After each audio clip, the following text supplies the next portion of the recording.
मोबी Dick by Herman Melville, कुछ लोग इसको मेलविल भी पढ़, है ना। हम इसका करेंगे क्रिटिकल एनालिसिस। अभी तक अपन ने क्या देख लिया, स्टोरी देख ली, है ना, का कंप्लीट डिटेल देख लिया, किस पार्ट्स में किस पार्ट में क्या है क्या नहीं है। अब उसका एनालिसिस देख ले, ये देख ले कि वास्तव में क्या चीजें इसमें नोट करने वाली है, ठीक है ना। तो deep dive into the complexity of Herman Melville epics masterpiece.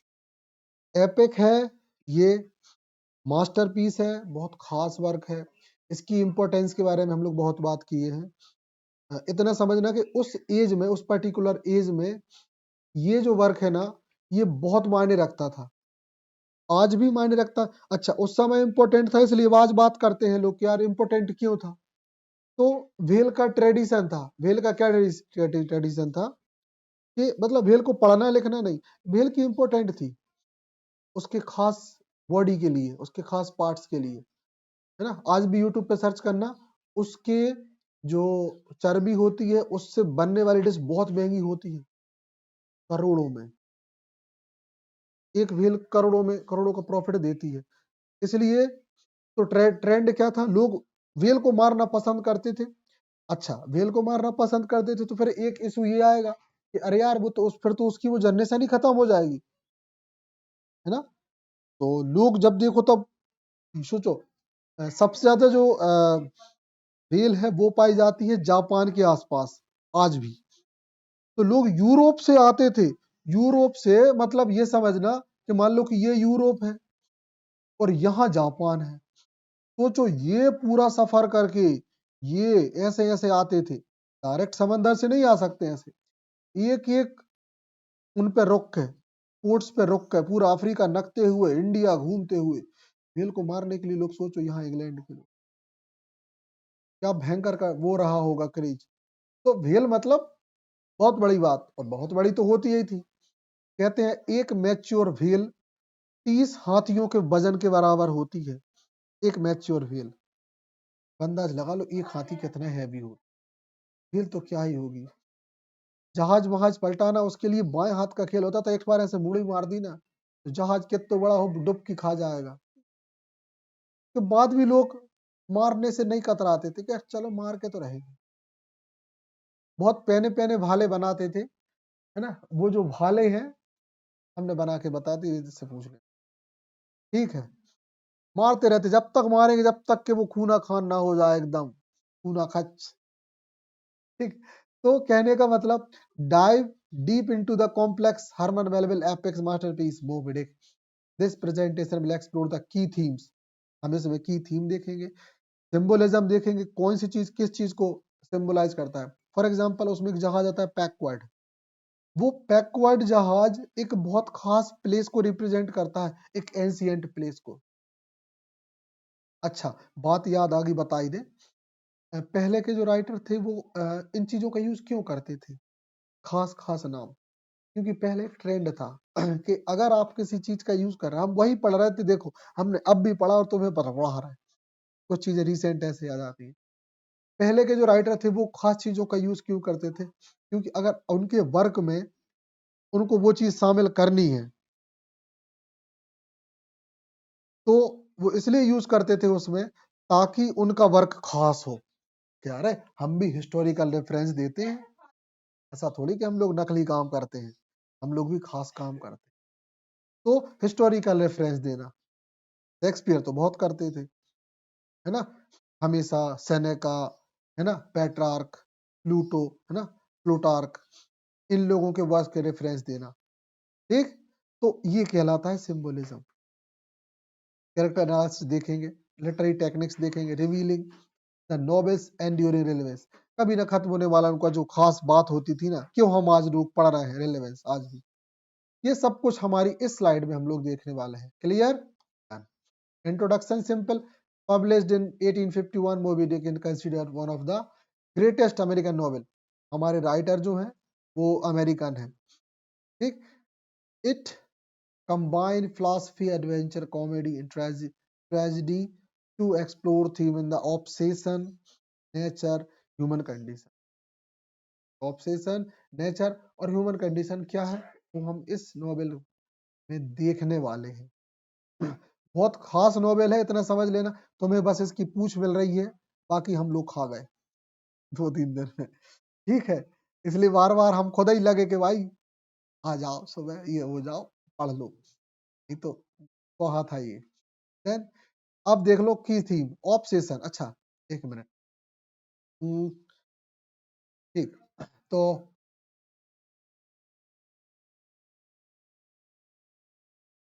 Introduction देख लिया, क्या क्या चीजें पढ़ेंगे वो देख लिया। अब हम बात कर रहे हैं ऑब्सेशन, सबसे इंपॉर्टेंट जुनून। इसमें सबसे ज्यादा जो जुनूनी पर्सन है ना, वो मिलेगा हमारा कौन, एहब, है ना। अच्छा, रिवेंज, एहब ही रिवेंज लेता है, वो हमारा ट्रेजिक हीरो है इसमें। कहानी को देखना, वो बंदा ट्रेजिक हीरो है। ट्रेजिक हीरो मतलब सब बदला लेके रहेंगे, है ना। तो बात फिर वो आई वही आ गई। कैप्टन एहब, है ना, monomaniacal quest for revenge drives the narratives. हमारे इसमें जो कहानी में समझा गया कि भैया एहब ही सबसे मेन खास पर्सन है। फिर देखें, the novel warn against the destruction nature of unchecked of,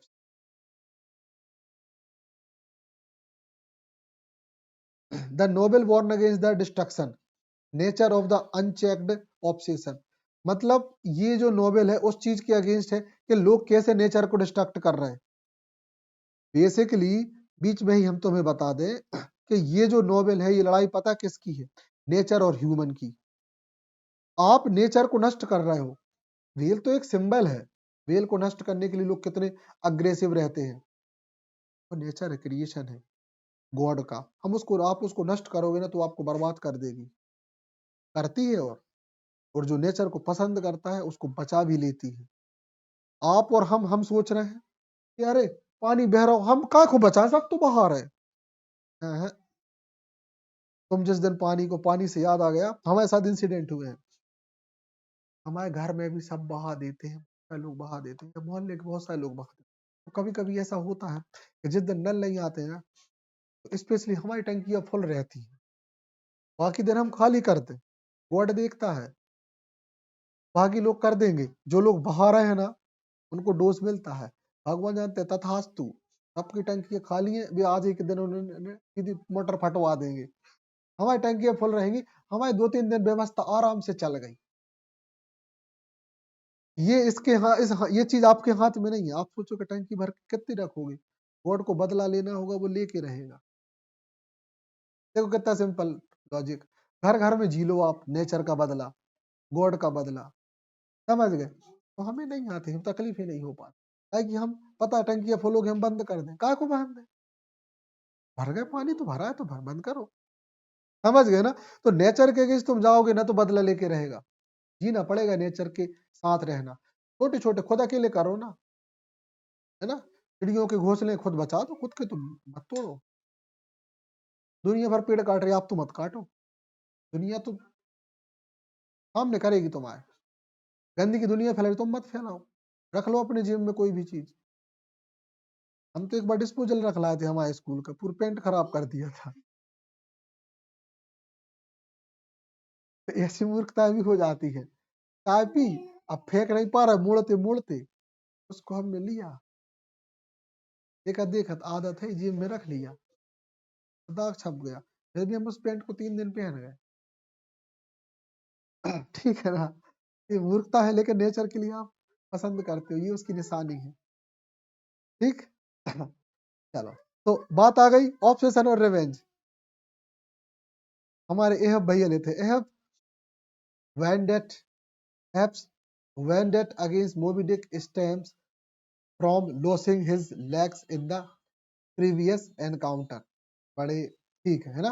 तो वेंडेट मतलब बदला, और स्टेम मतलब अ, उपजना, किसी चीज का उपजना।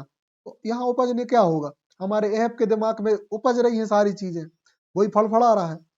तो एहब का बदला अगेंस्ट किसके, मोबी डिक के, उसके अगेंस्ट उपजा from the losing his leg, जब उसने अपना पैर खोया तो उस मोबी डिक के अगेंस्ट उसके मन में क्या बदला उपजा, है ना, बदले की उपज हुई, बदला जगा।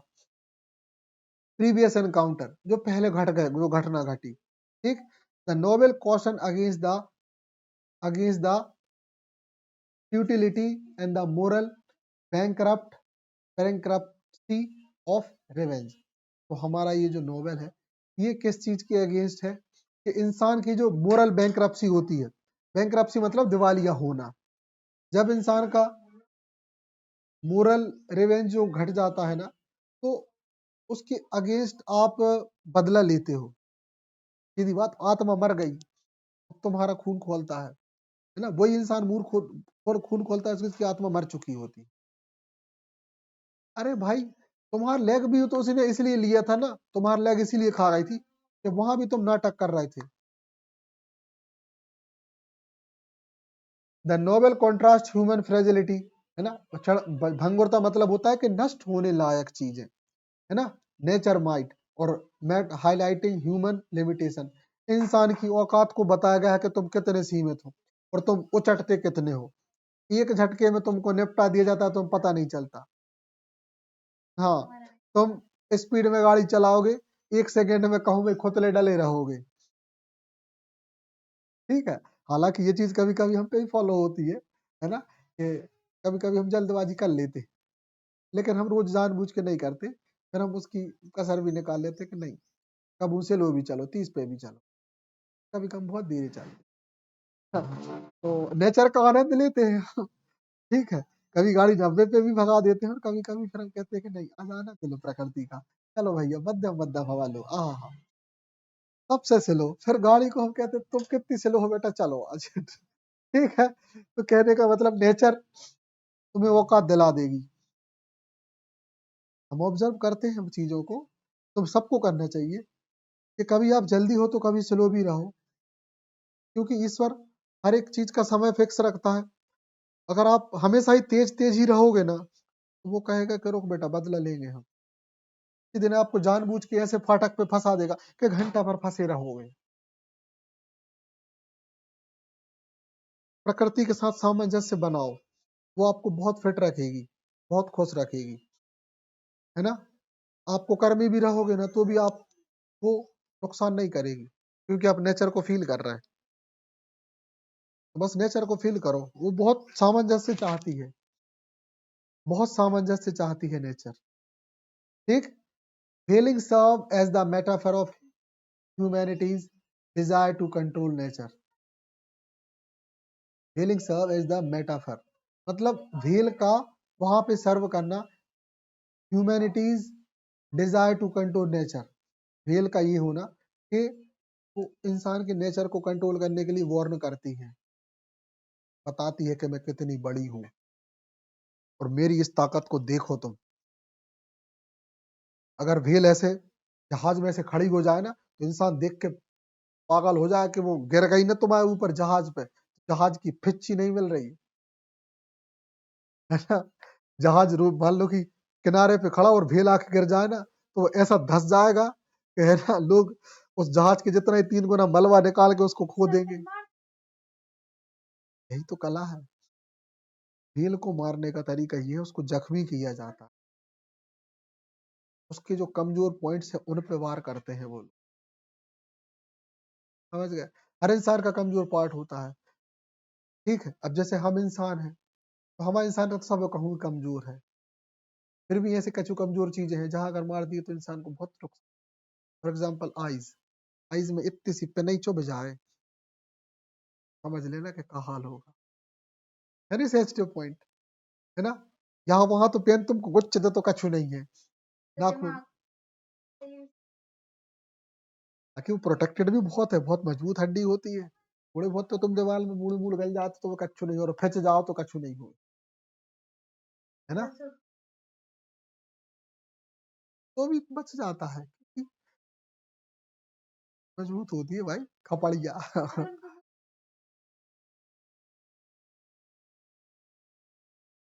हाँ, बहुत खतरनाक क्रोमियम की ड्रिल मशीन होती है वो, जब वो लगता है तो बहुत भाई बहुत खतरनाक।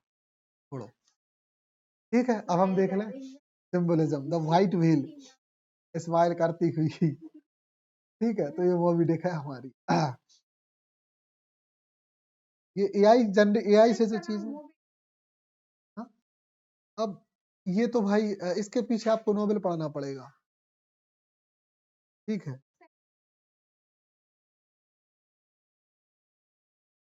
हालांकि जापान में कहते हैं वो लोग सार्वो जितनी भी जो व्हेल है ना, उन लोगों ने उनकी काउंटिंग कर ली है और उनने सबको नाम दे दिए हैं, सबको वो लोग सेफ उनकी फैमिली को बढ़ने देते हैं।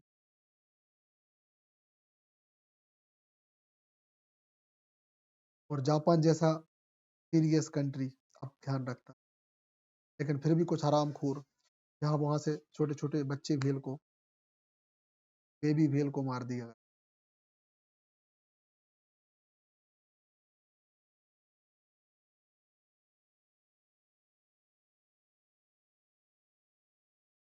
अच्छा, भेल के बारे में एक फैक्ट बता दें, पता है नहीं पता, ये अपने बच्चों को क्या बोलते हैं,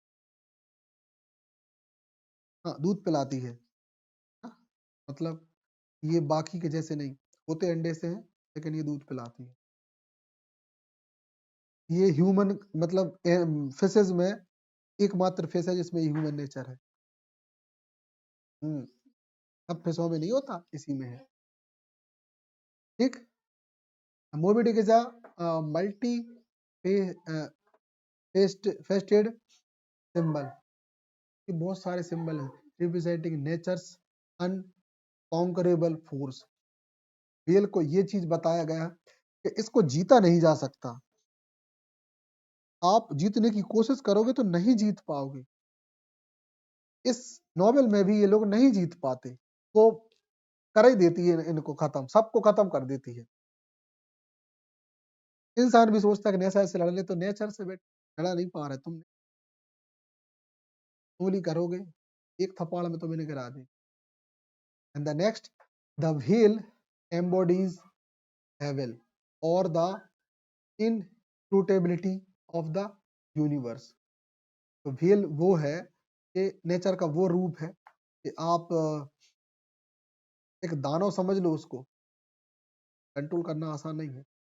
इट्स व्हाइटनेस, अब उसकी व्हाइटनेस किस बात को सिंबलाइज कर रही है, सिंबलाइज अ ब्लैक स्लेट। तो देखो, the whiteness symbolize a black slate for projecting fears and desire. मतलब ये जो है ना, अ,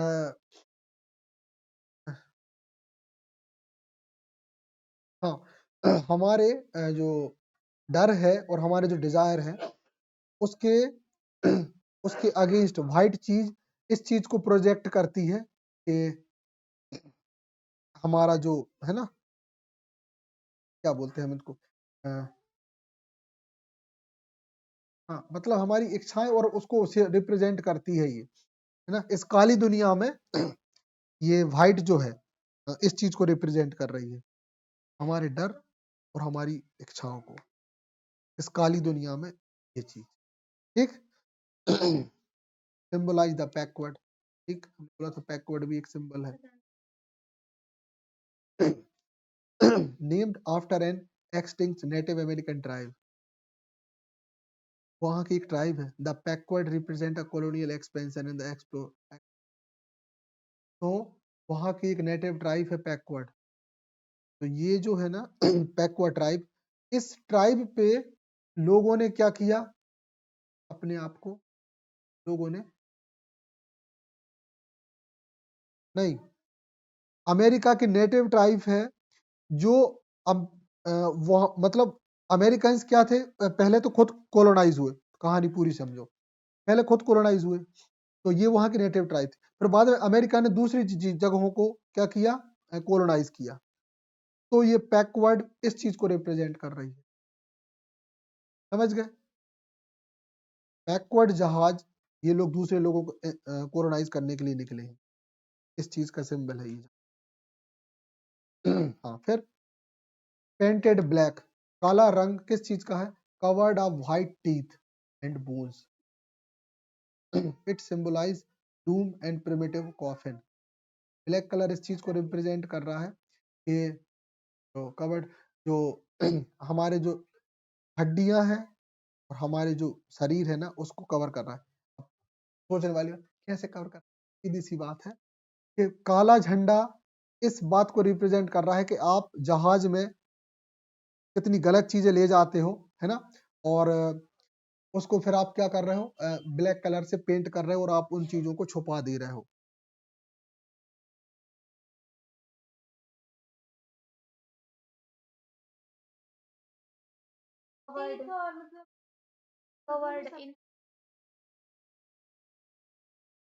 ये दांत और हड्डियां वही तो कीमती, उसको वो लोग क्या करते हैं काला झंडा लगा के उसको कवर कर रहे हैं।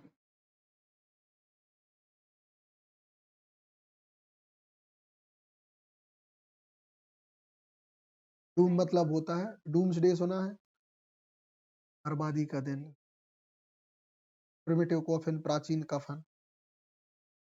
अरे देखो, आप जहाज में बोन्स ले जा रहे हो, हड्डियां ले जा रहे हो, आप बर्बादी की तरफ जा रहे हो, और प्राचीन कफन आपके पास है, ठीक है, ये सब चीजें बर्बादी की निशानी है। अब इन सब को हम डायरेक्ट तुम्हें बताना नहीं चाह रहे, राइटर तुम्हें डायरेक्ट बताना नहीं चाह रहा, तो वो क्या करता है, ये सब चीजें जहाज में रखी है, अब रीडर को बताना चाह रहा, तो वो मालूम क्या करता है, जहाज में कुछ ये दिख नहीं रहा, लेकिन हम रीडर, हमें भी नहीं दिख रहा, तो वो क्या करता है, काला झंडा लगा देता है जहाज पे और हमको बताता है कि काला झंडा लगा है। तब मतलब पता है क्या हो, तुम्हारे जहाज में ये सब नाटक भरे हैं। अब समझी, ये चीज सिंबलाइज कर रहा है कि कालो झंडा लगो है तो सारे गंदे काम इस जहाज पे होते। अब समझी, ये है कहानी। और यहां भी ये बैकवर्ड शब्द जो आया ना, बैकवर्ड जहाज, मतलब बैकवर्ड जहाज आ गया, मतलब साले तुम किसी को कोलोनाइज करने जा रहे हो, समझ गए, ये है जापान। हाँ, नेटिव ट्राइब्स थी ये, ठीक, उनको मारना, वेल्स को मारना, हाँ ना, इंसान की तो टेंडेंसी गंदी। और अमेरिका तो जापान को शुरू से ही नोचने के लिए बैठा है। जापान मतलब प्रशांत महासागर और हिंद महासागर में ये मिलती है बढ़िया वेल, आ रहा है, भारत को भी कॉलोनाइज किया, भारत से भी कितना कुछ ले गए, बहुत सारी चीजें हैं। अब देख लो कैरेक्टर्स एनालिसिस,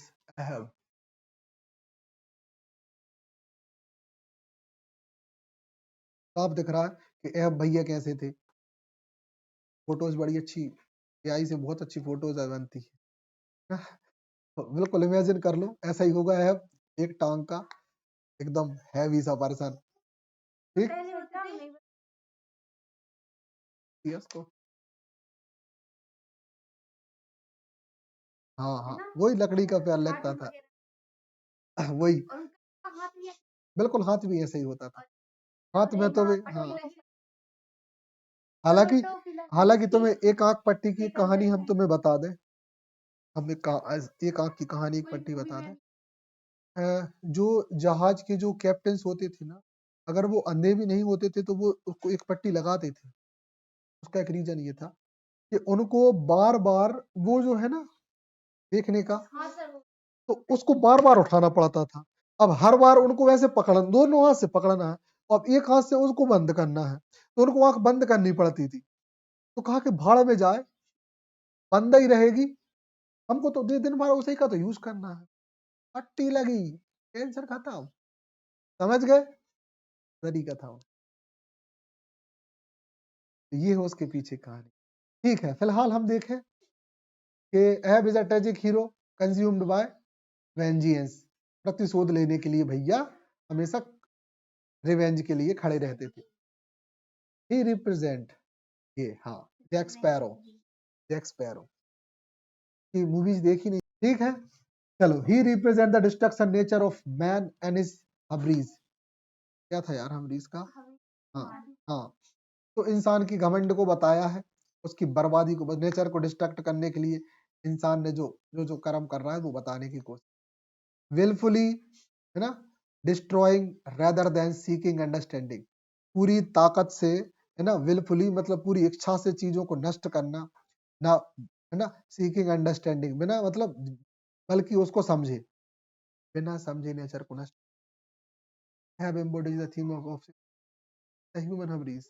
ठीक उसकी जो लालसा, जुनून, क्या ही था, छोड़ो। अब देख ले हम इस्माइल, ये हमारे इसका रियल हीरो मान सकते हैं हम इसको, अच्छा हीरो, एकमात्र, है ना, लोनली पर्सन, ये अकेला बचता है वो फिल्म, मतलब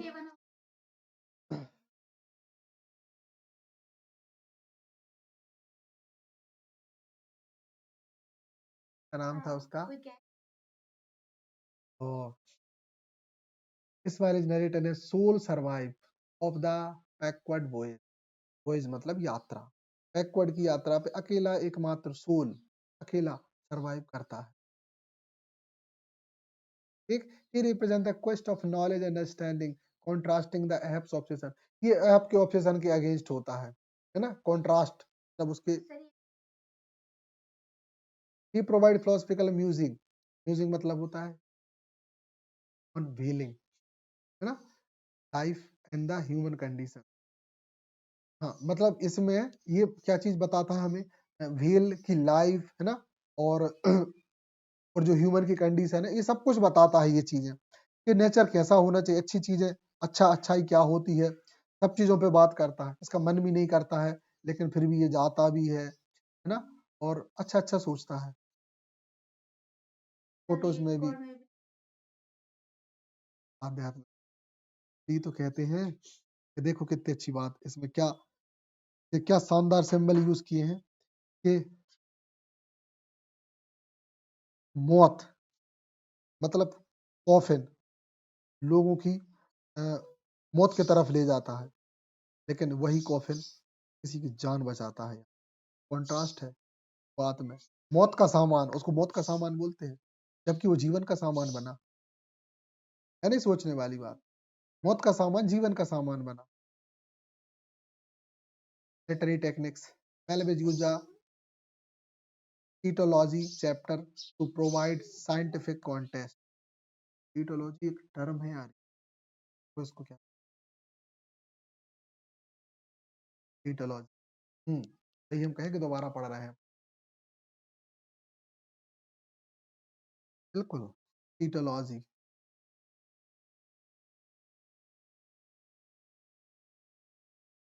हम्म, हाँ वही वही, सही है सही है है ना, कीटोलॉजी मीन्स ये हमारे जो है ना, ये मछलियां वगैरह हैं, ये सब उसी कैटेगरीज में आती है। And then the novel is rich symbolize the allegory with intricate layers of meaning. Allegory मतलब क्या अनुप्रास होता है, थिंक, है ना, रूपक, हाँ, है ना, चीजों को सब इनने क्या किया है, एक की बात को दूसरे के थ्रू बताना, है ना, इंट्रिकेट लेयरिंग ऑफ मीनिंग, और एक के बाद एक चीजों के लेयर जो है, तो इस नोवेल में वो बताया कि नहीं। ठीक है, फिर देखें, the narrative styles are varied, बहुत सारे स्टाइल इंक्लूडिंग द सॉलिलॉक्स, ये एक टेक्निक है, तो थोड़ा सा अपने को अलग से पढ़ना पड़ेगा, सॉलिलॉक, सॉलिलॉक्स, हाँ, वेरीड मतलब प्रकार का होना, बहुत प्रकार का, स्टेज डायरेक्शन एंड ऐसे, वहां नरेटर ने इसमें सब कुछ यूज किया। मेलविल ब्लेंड, मेलविल ने मिलाए हैं एलिमेंट्स ऑफ फिक्शन, बहुत सारे एलिमेंट्स, फिक्शन मतलब फिक्शनल है, एंड नॉन फिक्शन, है ना, और जो नॉन फिक्शन भी नहीं, टू क्रिएट अ यूनिलेटरी एक्सपीरियंस। बात ये है, हम लोग लिटरेचर के स्टूडेंट हैं, अपन पूरी नॉवेल बस नहीं पढ़ पा रहे हैं, टाइम ही नहीं, पहली बात। तो दूसरी चीज, अपन समझ में से नहीं आ पा है, सबसे बड़ी,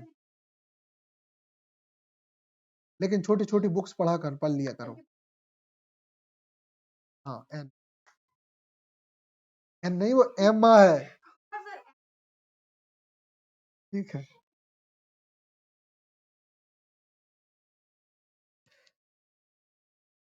वो भी पढ़ना, और साथ ही साथ एक चीज के लिए और हम कहेंगे, द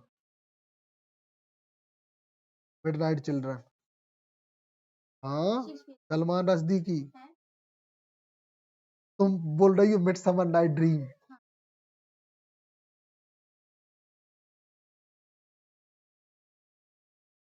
बहुत कंफ्यूजन होने वाला है तुम लोग।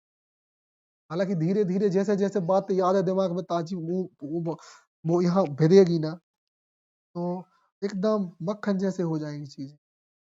जैसे हम तुम्हें मक्खन जैसे उनके फट से वो बता पाते हैं, तो तुम भी बता पाओगी।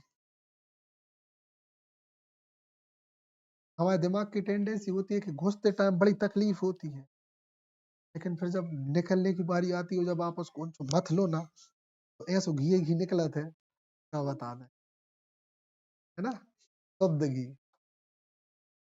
लास्ट हम लोग आ गए कंक्लूजन पर। The Moby Dick's theme of obsession, nature, human condition. ये तीन थीम को एकदम नोट करके रख लेना। ऑब्सेशन है, नेचर है और human condition. Remaining remaining remain relevant today, जो आज भी रेलेवेंट है। Melville masterpiece continue to captivating readers and the scholar with its complex exploration of human nature and our relationship with the world।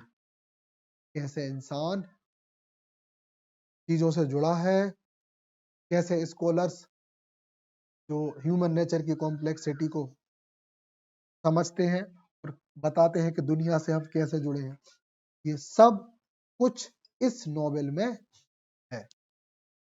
It's profound meditation on existence, इंसान के अस्तित्व की बात, है ना, उसके एग्जिस्टेंस को बताना। प्रोफाउंड मतलब दिखाना, शो करना।